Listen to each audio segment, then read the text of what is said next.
Muy buenas noches con todos los estudiantes que ya se van conectando a la presente reunión. Vamos a dar por inicio con nuestra clase del día de hoy. Sí, como ustedes saben, nosotros en la presente clase tenemos lo que es la asignatura de historia.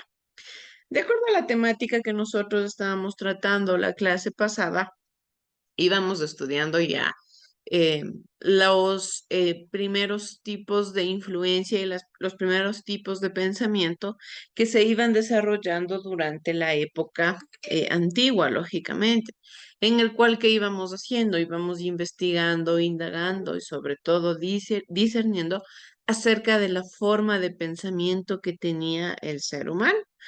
La anterior clase en específico, nosotros habíamos estado hablando acerca de lo que se trata el humanismo. Sí, de una u otra manera, el humanismo lo que busca es ayudarle al ser humano a que sea el centro de la sociedad, a que sea el centro de la forma de pensamiento.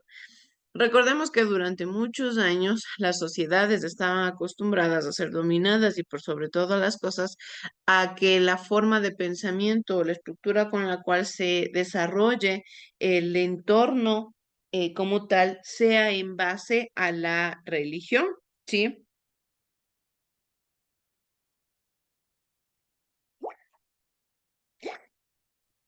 De acuerdo a ello, nosotros vemos diferentes también perspectivas en lo que tiene que ver con la forma de pensamiento del ser humano actual. En este caso, el ser humano tiene que buscar diferentes em, estructuras que le permitan hacer que analizar de forma concreta cuáles son los verdaderos ideales, cuáles son los verdaderos indicios y cuál es la verdadera forma en la cual el ser humano puede llegar a tener un pensamiento significativo.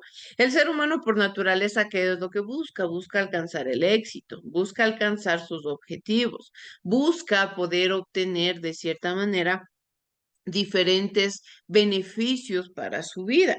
Y para que el ser humano logre obtener beneficios, tiene que lógicamente saber utilizar la información de la mejor forma posible. En este caso, para poder llegar a conclusiones certeras, a conclusiones verdaderas, se tiene que investigar, se tiene que analizar.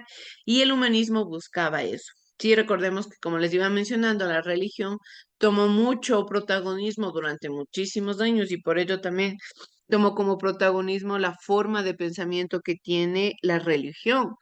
En este caso, la religión siempre se basó su estructura y su forma de pensar en el sentido de hacer qué, de buscar que el ser humano sea un hombre sumiso, sea una persona que no busque mucho el porqué de las cosas, que no indague, que no investigue, que solamente diga que sí y ya, porque eso le convenía.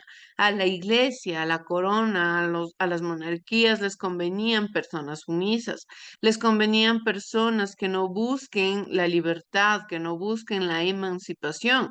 Y la emancipación no solamente se refiere quizá a la política, quizá al ámbito social, sino también a la emancipación del pensamiento, porque qué tan importante es que el ser humano sea el dueño de sus propios ideales, sea el dueño em, de sus propios puntos de vista, que discierna si le parece bien, si le parece mal, si quizá apoya, si quizá no apoya la situación en la cual se esté desenvolviendo. Si el ser humano busca por naturaleza también aparte de ser aceptado, busca el llegar a una verdad. Sí, el llegar a un punto lógico, a poder obtener diferentes estructuras que le permitan alcanzar una forma de pensamiento exitosa. De la mano con el humanismo aparece lo que nosotros conocemos como el renacimiento. ¿Sí? El renacimiento principalmente aparece en el siglo XV con los ideales humanistas, ya que estos se aplicaron al arte en algunas prósperas ciudades del norte de Italia. Es así que nace un nuevo estilo artístico conocido como el Renacimiento. ¿Por qué se le conoce como Renacimiento? Porque de cierta manera marca un antes y un después en la forma de pensamiento que tenía el ser humano. Generalmente, por ejemplo, estos tipos de ideales se los ve bastante reflejados en el arte. ¿Sí? ¿Por qué? Porque el arte era una forma de expresión que tenían que tienen hasta la actualidad los seres humanos, que de cierta forma les permite compartir diferentes puntos de vista, diferentes pensamientos que no generalmente pueden eh, consolidarse en base a un texto o en base a una palabra. Mucho mejor lo pueden hacer mediante pinturas, mediante el arte. Siempre nosotros vamos a ir estudiando esto, que siempre en el transcurso de la historia, el arte se convirtió en un escenario en el cual se podían compartir diferentes formas de pensamiento.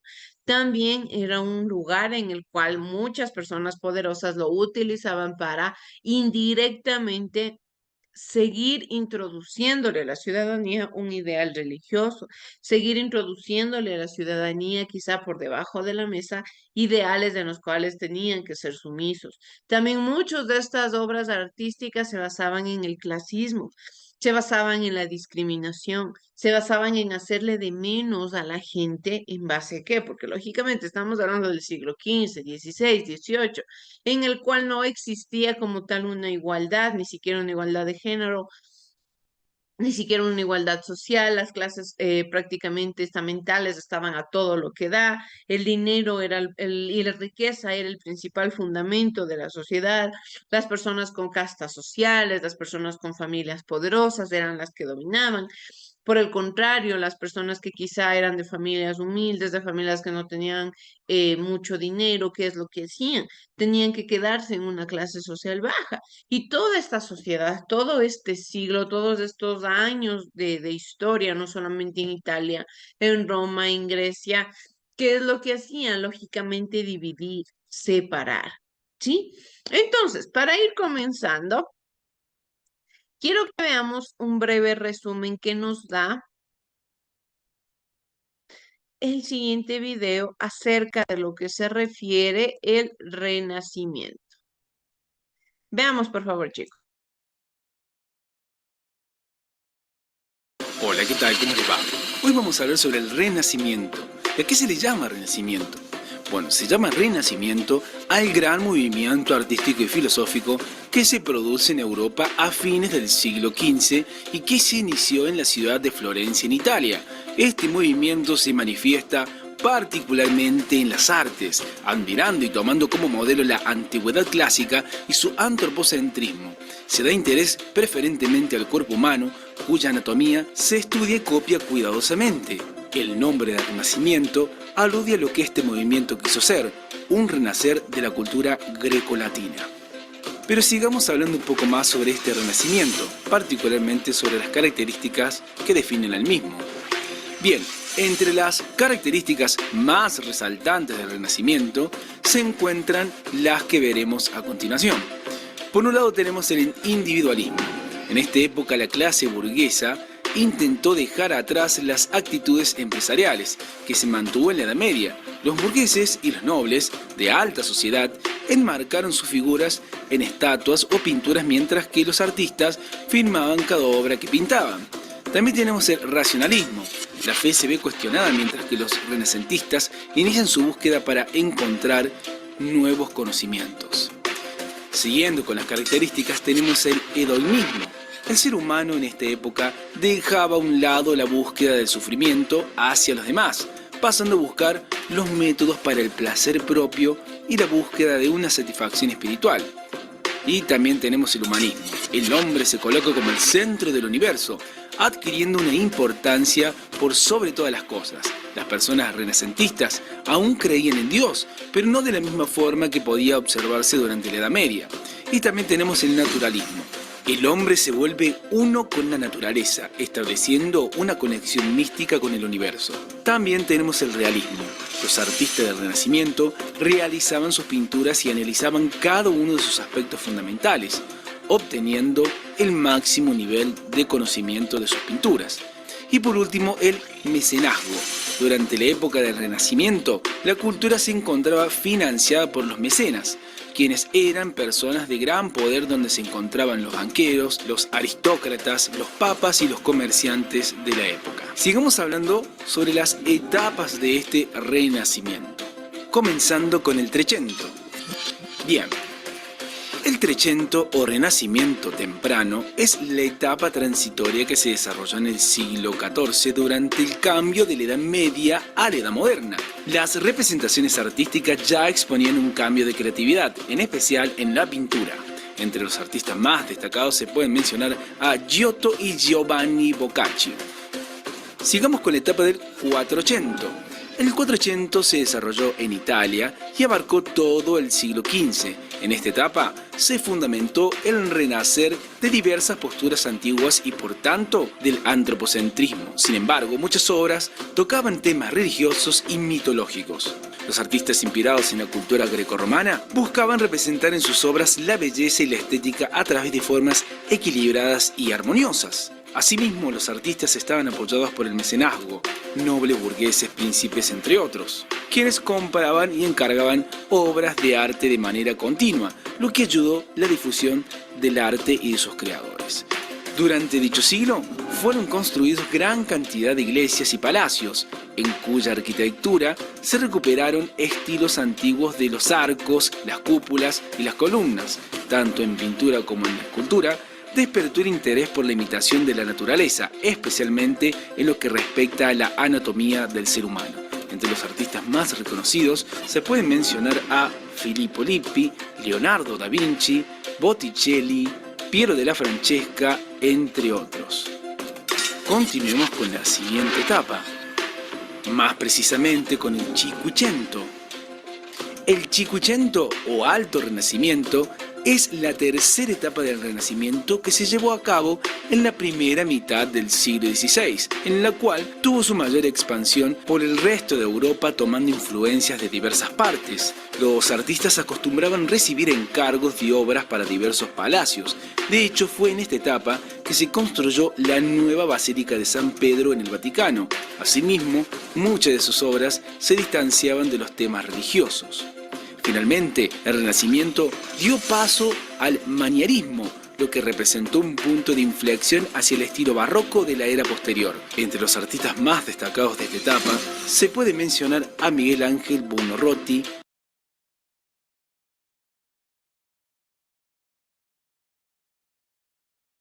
Como podemos identificar, cuando nosotros nos referimos al Renacimiento, nos estamos enfocando directamente en un espacio de muchísima arte, de de muchísimo conocimiento también. Algo importante que el video nos mencionaba es que las personas que de cierta manera propiciaron este tipo de arte fueron los burgueses, fueron las personas con alto poder económico. ¿Por qué? Porque solicitaban obras de arte con características en específico, no solamente obras de arte, sino también estructuras arquitectónicas. Y estas estructuras, asimismo, estas artes provocaron que se cree como tal un estilo único para la época. Se le denomina de esta manera porque se trataba de un arte renovado. Los artistas consideraban el arte gótico como propio de una etapa oscura. En cambio, admiraban el esplendor del Imperio Romano. Existen diferentes áreas de estilos artísticos, existen diferentes estructuras en las cuales el arte ve reflejado su principal visión como tal, y esto provoca que se creen muchos apartados para expresar diferentes características, diferentes detalles, porque cada pintor tenía su característica, cada pintor tenía su propia esencia. Por eso es que en la actualidad, cuando de cierta manera vamos identificando obras de arte, los estudiosos, los conocedores del arte, solamente con ver los detalles, con ver las técnicas, ya identifican quién es el autor. ¿Por qué? Porque todo esto se da de acuerdo a la personalidad de cada creador. Las principales características que habla el arte del Renacimiento son principalmente el redescubrimiento de las formas artísticas greco-romanas, ¿sí? Se retoman los elementos arquitectónicos del pasado, como capiteles, arcos de medio punto, cúpulas, órdenes clásicas, y los modelos escultóricos griegos, temática variada, cuando se combinan temáticas mitológicas religiosas que tienen un tratamiento distinto al medieval y también profanas. Así también se da la exaltación de la belleza, presente en hombres y mujeres, pero también en la naturaleza y en los edificios. Y por otro lado, la figura humana era la máxima expresión de belleza idealizada que es el centro de la representación artística.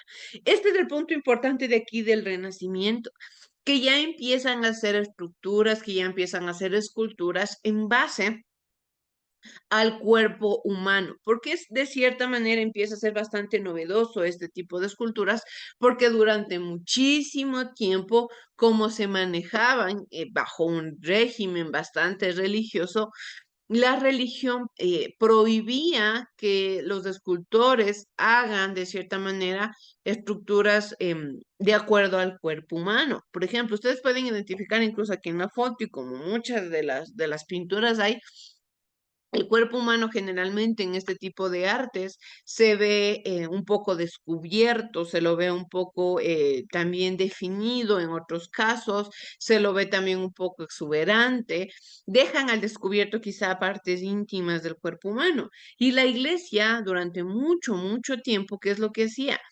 Procuraba que esto no suceda porque de una u otra manera se buscaba sexualizar al ser humano y eso era lo que la iglesia quería prohibir totalmente. No se podía sexualizar la imagen ni de tanto hombres como de mujeres. ¿Por qué? Porque era de cierta forma como un pecado lógicamente para la iglesia.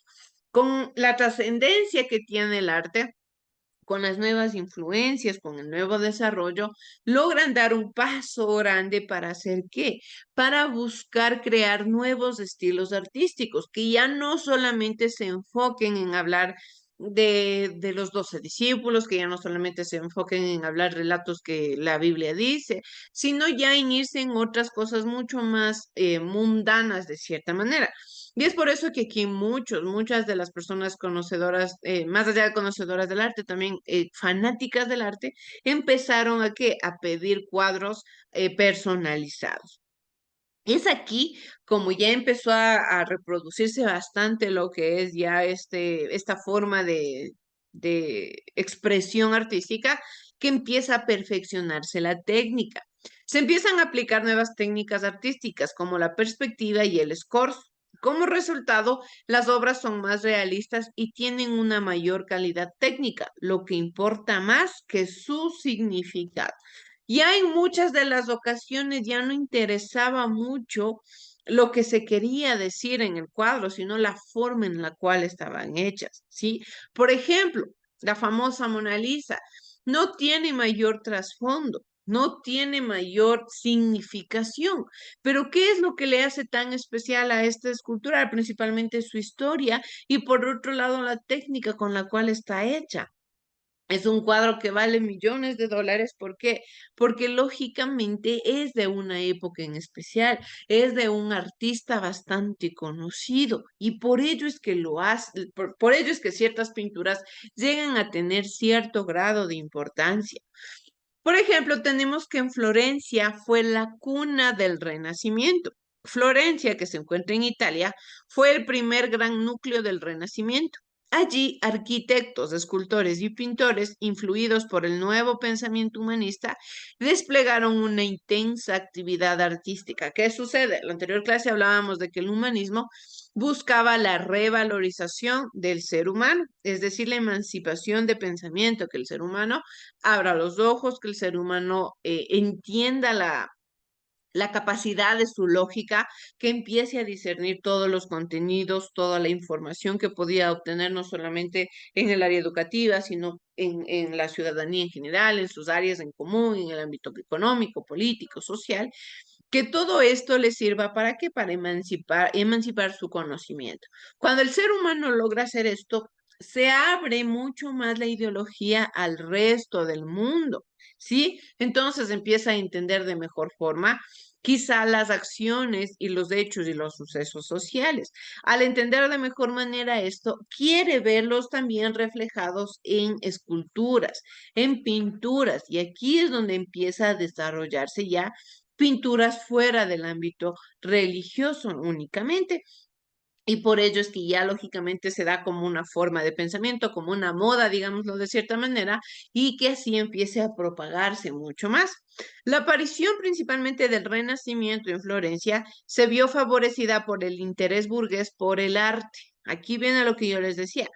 Las personas que tenían cierto tipo de poder económico, como les encantaba el arte, mientras más arte se tenía de cierta forma en un hogar, mucho más poder significaba para la familia. Entonces, ¿qué empezaron a hacer? Empezaron a pedir ya personalizaciones de obras de arte. Quizá en muchas de ellas solamente se pedía esculturas o cuadros de la familia, donde se relataba quizá también sucesos familiares sin mayor relevancia para el resto de la ciudadanía, pero tenía mucha importancia para los burgueses, muy significativamente por el mecenazgo de la familia Médicis, una dinastía florentina de banqueros que gobernaba la ciudad. Ellos empiezan de cierta manera con esta moda de querer obtener diferentes pinturas a partir de todo este proceso que nosotros conocemos. En tiempo de Cosmes de Médicis destacaron Brunelleschi, Donatello y Mosaccio, con Lorenzo de Médicis también como Botticelli y Leonardo da Vinci. Sí, que ya igual en el video nos explicaba que eran los artistas más importantes que se lograron desarrollar en la época. Tenemos también que se dieron muchos avances científicos y técnicos a partir de la aparición del arte del Renacimiento.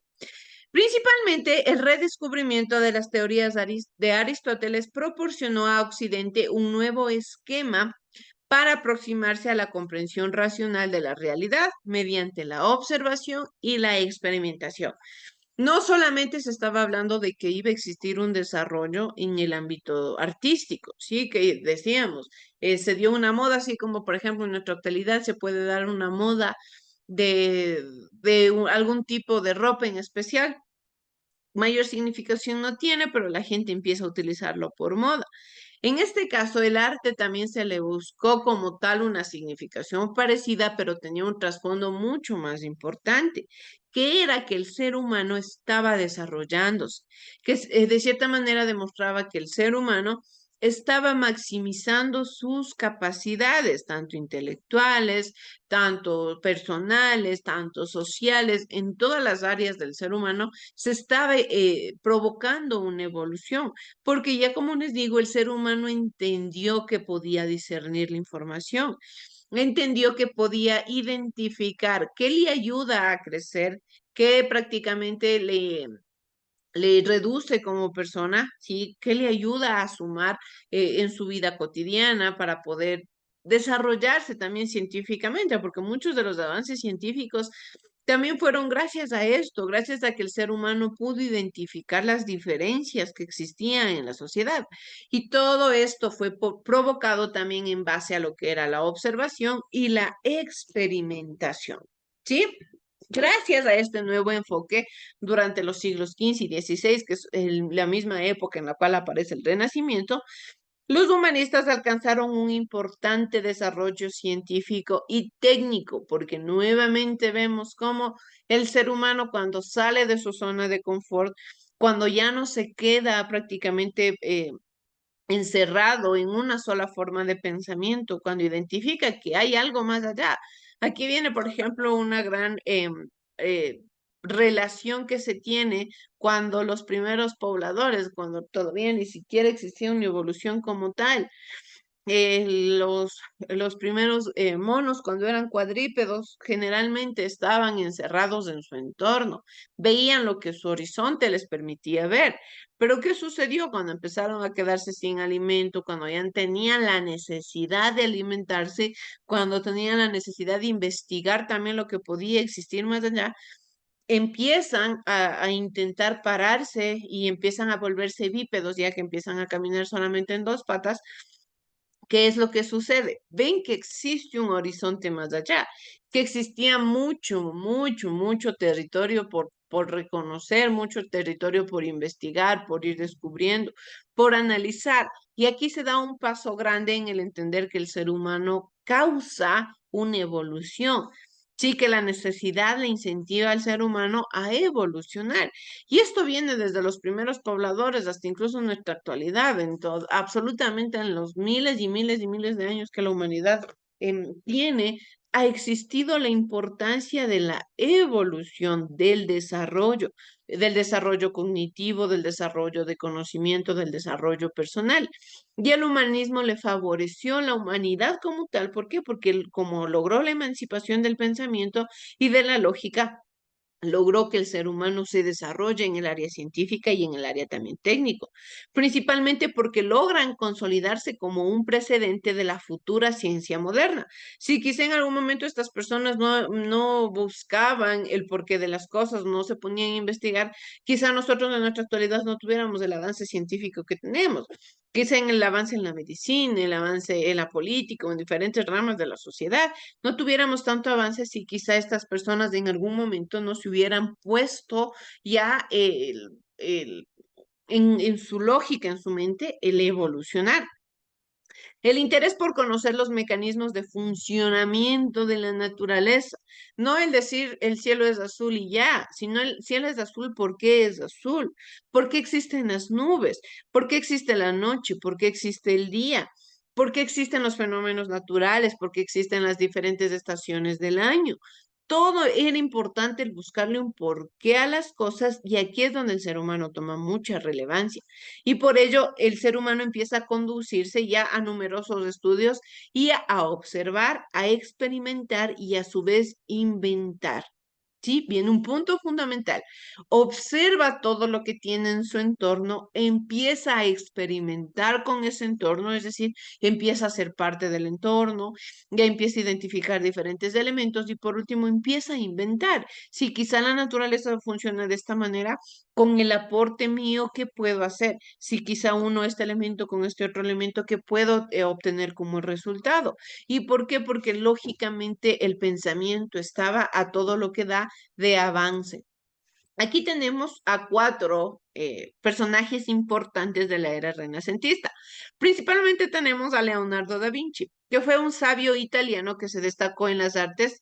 También realizó estudios sobre matemática, astronomía, anatomía humana, ingeniería y la botánica, que son aportes fundamentales para el conocimiento y para la academia en nuestra actualidad. Tenemos a Nicolás Copérnico, que fue un astrónomo polaco y quien planteó la teoría heliocéntrica, según la cual el Sol estaba en el centro del universo y la Tierra giraba a su alrededor. Este planteamiento dejaba atrás la tradicional teoría geocéntrica, en la cual, según los cuerpos celestes, eran los que giraban alrededor de la Tierra. Por otro lado, tenemos a Andrés Vesalio, quien estudió la anatomía del cuerpo humano a partir de la disección de cadáveres. Y por último, a Miguel Servet, quien demostró la existencia de la circulación pulmonar de la sangre. Todo esto, ¿por qué lograron hacerlo? Porque se propusieron el investigar, porque se propusieron el analizar cómo funciona su naturaleza. Leonardo da Vinci principalmente se destacó por sus conocimientos e investigaciones en muchas áreas, como la matemática, la astronomía, la anatomía humana, la óptica, la botánica y la arquitectura. Como inventor e ingeniero, desarrolló proyectos muy avanzados para su tiempo, como el helicóptero, la máquina de combate, el submarino y el automóvil. Aunque la mayoría de sus diseños no llegaron a construirse, lógicamente todos estos conocimientos que él dio inspiró y sirvió como base y sirvió como un empuje para lo que tenemos hoy en día, lógicamente para la ciencia de nuestra actualidad. Se lo considera uno de los pintores más famosos de la historia porque aplicó la técnica del fumato, que proporciona un contorno impreciso a la figura y da la sensación de profundidad, ¿sí? Quizá en algún momento Leonardo da Vinci pensó que estaba loco por pensar en un automóvil o por pensar en algún medio de transporte que podía volar. En algún momento para él fue quizá el decir, puede llegar a ser una idea un poco irracional para la época, pero sin saber que en nuestra actualidad es algo totalmente común y a su vez necesario. ¿Por qué? Porque él tuvo la necesidad como tal de crear un instrumento, de ayudarnos como sociedad. Como yo les decía anteriormente, que fuera de nosotros, que fuera de nuestra sociedad, si quizá nadie hubiera hecho los aportes como estos artistas importantes para poder evolucionar como sociedad y como seres humanos. ¿Sí? Aquí aparece también algo importante que se le conoce como el arte renacentista. Los artistas del Renacimiento aprendían su oficio y trabajaban en talleres dirigidos por un maestro, pero también eran intelectuales que se reunían en las academias. A diferencia de la Edad Media, los artistas empezaron a ser reconocidos socialmente, ya firmaban sus obras y a los mejores se les consideraba personas genios, porque eran personas sumamente intelectuales, sumamente creativas para crear sus obras artísticas. Pudieron también dedicarse exclusivamente al arte gracias al apoyo de los mecenas, que eran príncipes, nobles y ricos burgueses que, impregnados de valores humanistas, pagaban y protegían el trabajo de los artistas. Mientras haya alguien que pague, la economía del arte va a seguir reproduciéndose. Si quizá ya los mecenas dejaban de interesarse por el arte como tal, ya los artistas del Renacimiento iban a ir perdiendo protagonismo, pero como esto era una forma de pensamiento, una moda muy importante, un también tipo de estatus para la sociedad, nunca se iba a perder y se iba a mantener constantemente. ¿Sí? De igual manera, Durante el siglo XVI, el mecenazgo artístico proliferó en los cortes europeas. Ya se destacaron especialmente los Médicis en Florencia y los papas en Roma, quienes ya no solamente los papas buscaban obras artísticas, sino ya también obras arquitectónicas, en crear iglesias, ya también que tengan este tipo de estructura artística. En ocasiones los artistas del Renacimiento eran polifacéticos, que quiere decir que combinaban el dominio de varias artes. Este fue el caso de Leonardo da Vinci, que en el 400, y el de Miguel Buorani en el 500, empiezan a tener diferentes influencias artísticas para empezar a crear muchas obras bastante importantes. Un eje importante del surgimiento de la modernidad y el humanismo fueron los nuevos movimientos culturales en el campo, literario. Aquí viene un punto importante, la literatura renacentista. ¿Sí? Por ello, quiero que ya para ir terminando con nuestra clase, veamos este video que nos habla sobre lo que se refiere en la literatura del Renacimiento, que es sumamente importante analizar. Veamos, por favor. ¿Estás listo para descubrir el maravilloso mundo de la literatura en solo 5 minutos? Pues vamos. Si te gusta este video, dale manito arriba y compártelo.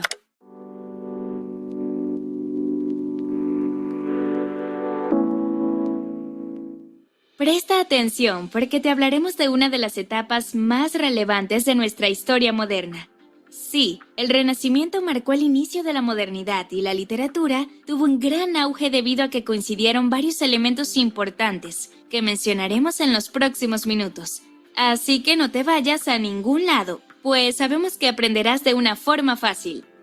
El Renacimiento fue un periodo en el que la humanidad volvió su mirada hacia sí misma. Esto ocurrió entre los siglos XIV y XVI, aunque algunos autores lo extienden hasta el siglo XVII.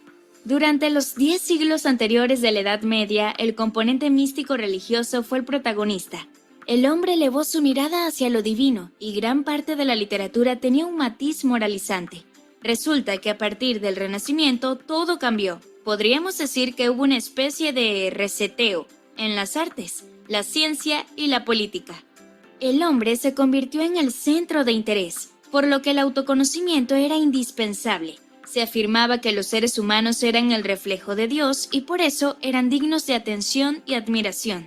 En la literatura esto se expresaba en torno al tema del amor, un amor idílico, muchas veces platónico e imposible. Además, contemplar la perfecta naturaleza humana era motivo de regocijo. Quizás por eso hubo un retorno hacia lo clásico y a la cultura grecorromana, donde había una suerte de libertad y valores que estaban muy lejos de la tradición cristiana. Sin embargo, no se puede decir que el Renacimiento fuera un periodo anticristiano. Fue simplemente una renovación en la forma en que se concebía a Dios y al hombre. La figura de la mujer fue idealizada. Por lo general, se mostraba como un ser delicado, puro y de una belleza perfecta, al punto que se hacía una presencia inalcanzable para su amado. ¿Recuerdas la descripción de Julieta que hacía Shakespeare? No había criatura más sublime que ella. O en un sentido más humorístico, ¿quién olvidaría a Dulcinea, la amada del Quijote? Una mujer que no tenía comparación con ninguna otra, de acuerdo a la mirada trastornada de Alonso Quijano. Este es un rasgo clave de la literatura renacentista. Hubo otros acontecimientos importantes que marcaron un antes y un después en la literatura gracias al Renacimiento, como por ejemplo, el descubrimiento del Nuevo Mundo, las Indias, dieron un nuevo impulso a Europa y un motivo más para admirar las hazañas que los seres humanos podían llevar a cabo. Por otra parte, el desarrollo de la imprenta facilitó la difusión de las obras literarias. Reproducirlas y hacerlas llegar a otras latitudes era mucho más sencillo. Y cómo no mencionar el protagonismo progresivo de las lenguas vernáculas y romances que fueron sustituyendo al latín de manera inevitable. Ahora se podían disfrutar las obras en las lenguas que el pueblo entendía bien, en un lenguaje claro y sencillo que facilitaba su lectura. En España se marcó el inicio de la novela moderna, gracias a Cervantes y su Don Quijote de la Mancha, un acontecimiento que sin duda fue extremadamente importante para la literatura. El siglo de oro español, con lo mejor de las letras de ese país, fue el fruto de ese cambio de visión renacentista y la renovación de los intereses en el arte. Tampoco podemos dejar de mencionar que una de las principales atracciones de la literatura renacentista fue la poesía lírica, la cual nació en este periodo. El amor idílico expresado en sonetos con una sensibilidad extrema fue característico de la lírica. Francesco Petrarca fue uno de los poetas más destacados en este género. Otros que también fueron protagonistas de esta etapa fueron Dante Alighieri, Nicolás Maquiavelo, Martín Lutero, Erasmo de Rotterdam, Garcilaso de la Vega y, por supuesto, William Shakespeare y...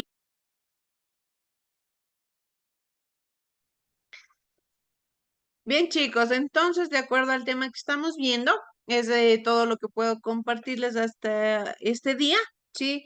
Procedan ya a su siguiente clase, que tengan una excelente noche, su tarea ya estará publicada en las